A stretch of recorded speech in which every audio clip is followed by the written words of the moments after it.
Hello everyone, Caleb Simpson here, bringing you some more Astroneer. Let me quickly get you caught up to speed. In the last video, I made a basic home with all the necessities, like a giant messy pile made to give the most organized among you nightmares, as many of the most inefficient power sources I could find, and a front-heavy tractor that flipped every time I so much as breathed. Then I went to the moon and explored the caves there in the most ridiculous way I could come up with. Made a quick stop by the purple planet filled with insanity and noodles. Those two things kind of go hand in hand, and now I can finally craft containers to hold all this excitement. So I made my way over to this giant upside-down pyramid from another dimension where I can finally make a base worthy of satisfying the mighty dreams I have. And that's because I have plans, my friends. Big plans. See, I noticed this game has some terraforming tools, and I'm excited. So you can look forward to today's entirely logical and organized adventure. With those cheery disclaimers out of the way, I'm gonna go get some infrastructure up and running so I can make my dreams a reality. So as I was saying earlier, I unlocked the alignment mod, which lets me dig and make platforms relative to the core of the planet. Basically, this just lets me make curvy things and straight things. And I know what you're thinking, that sounds contradictory. That's because it is. Flatten out the area, strip the nearby mountain of dirt, and turn all that into basic resources. Apparently, you can use buildings that are attached to vehicles without the needing a platform, so that's kind of cool. And tons of crafting and shuffling things around later. I finally have a base that's clean and logical. Well, we know that's not gonna last. Well, in the meantime, let me give you a tour. I'm kind of proud of my basic resource section. You just throw materials on the far side and they automatically get melted or centrifuged into the basic components and end up in these containers. My sad little research and power in the corner there. Miniature save station. The resources we just don't talk about. Manufacturing. And finally, all my metals. Speaking of metals, mine are running low after all that crafting, so it's time to outfit my medium rover with more storage, increase my dirt capacity, quadruple my drill speed with attachments that I can finally craft, and at long last dig a hole to strip this world of all its natural possessions. Look how fast it is! There's some common materials that are available on every planet, however there's also some exclusive ones. One that I need here on Silva is sphalerite, like this delicious vein right here. Being able to bring medium resource canisters with me is super nice, although dragging the items one at a time like this is pretty awkward, until I realized that you can just click the hologram instead. Oh.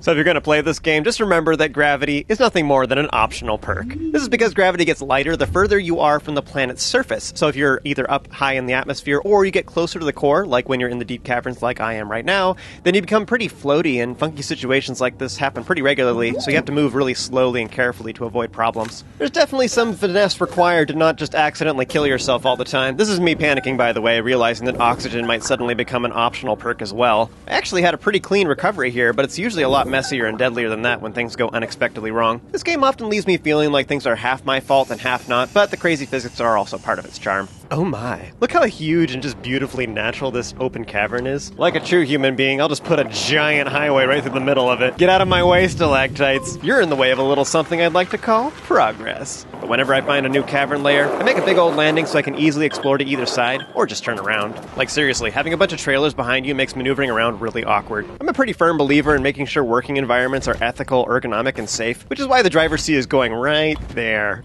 Yeah, that feels better. Oh, it looks so tiring. Can you imagine having to sit rigidly sideways like that? Along the way, I found some more giant patches of pancakes and geodes. I need both of those things, so I might as well stock up. Till I got full anyway. It's really amazing how much stuff you can get when you bring storage with you.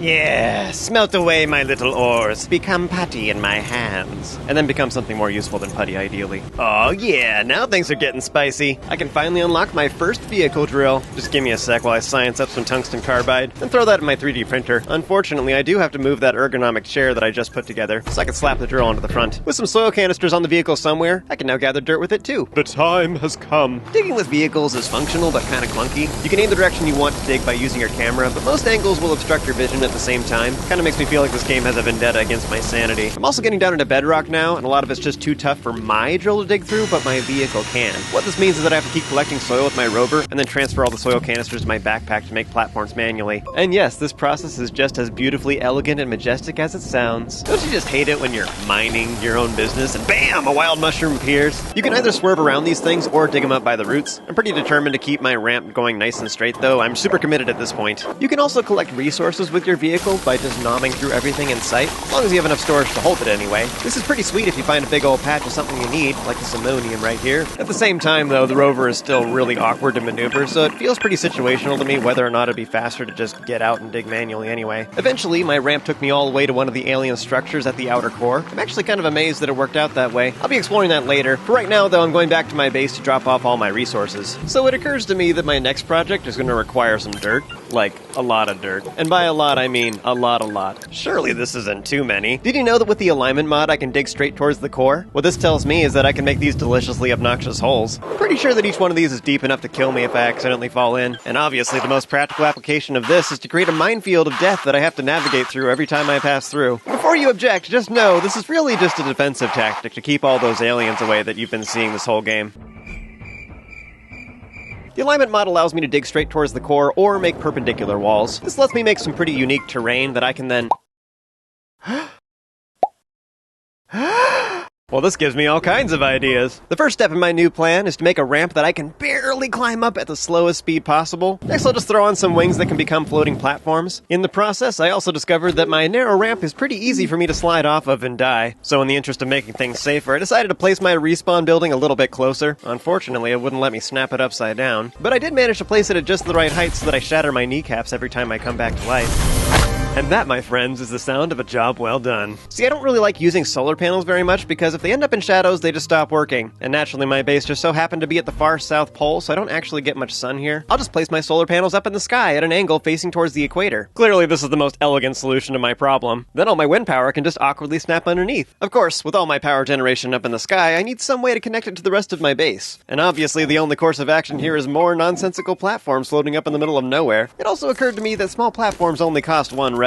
This makes them a perfectly economical solution to transfer power. Behold. So dignified. So refined. This tree was encroaching on my territory, but rather than remove it, I figured I'd just get my revenge by simply making it miserable instead. Yeah, let's see you try and connect to the mycelial network now. For the sake of completeness, I deemed it necessary to add to my seeming gopher infestation. Besides, I still needed a ton of dirt to fill up all those soil canisters I made earlier. I started centrifuging all that soil into clay, then it occurred to me that I could probably just drive around and find a patch of it, which was a lot easier than I thought. I guess I should have done this a long time ago. Oh well, at least all my hard work accomplished something. By the way, in the meantime, my smelters have been cheery little pyromaniacs in the background, refining all of my ore, which is why I have so many containers. But I realize this probably all just looks like chaos to you. It is. In the interest of expanding my power network, I made some more floating islands, and while I could use large platforms as a foundation for all the things I plan to put on them, why would I do that when I could accomplish the same thing with an obnoxious number of basic ones, right? Ah, yes, it just keeps looking better all the time. It's that time again. With empty containers, I drove all the way back to the outer core so that I can stock up on some rainbow DNA.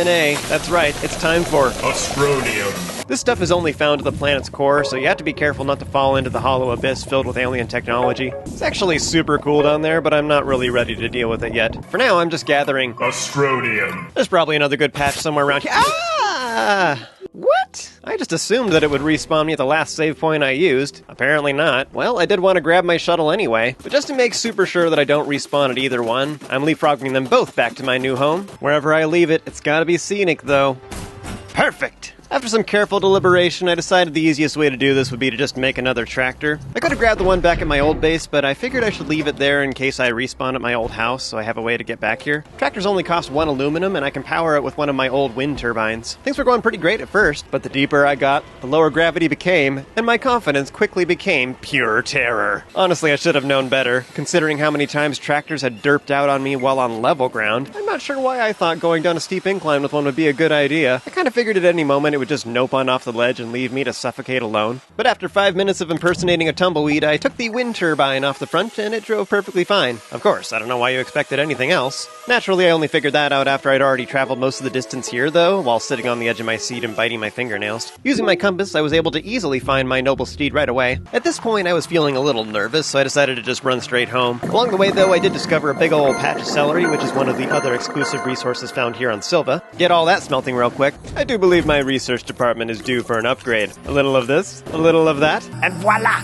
I present to you Test the Science. Mwah. So now that my research chambers are silently doing their thing, I'm getting enough research points that I can finally unlock my heart's desires, starting with medium batteries. This means I can finally use that lithium that I gathered so many moons ago. I love how when you craft multiples of something, it just stacks all these boxes up. This most certainly adds that sophisticated air to my floating island, does it not?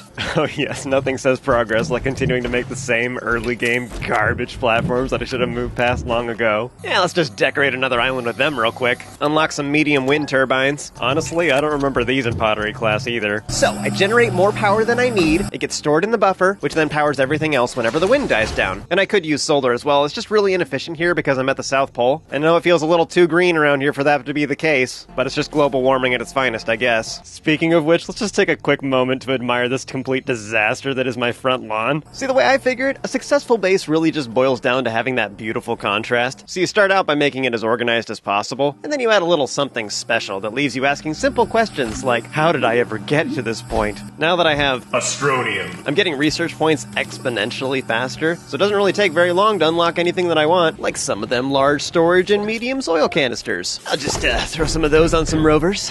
Do you even understand the implications of this decision? Basically, I'm just doing all the same junk I was doing before, just even faster. Speaking of junk, there's still one basic resource available on this planet that I haven't loaded up on, and that's graphite. I can spin up some dirt to acquire it too, but it's one of the least efficient items to do that with, so finding patches like this up in the mountains is going to save me a lot of time. I love how this insanity just slowly materializes in midair as I get close. You know, nothing really quite speaks production efficiency to me, like throwing a bunch of dirt at it. Sounds legit, right? I think I've done good work here on Silva for now. And by that, I mean I've left scars that'll take centuries to heal. So naturally, the next course of action is going to be bringing this delight to the rest of the galaxy. But that sounds like a nice project for the next video. So thanks so much for watching, you have an amazing day, and I'll see you next time.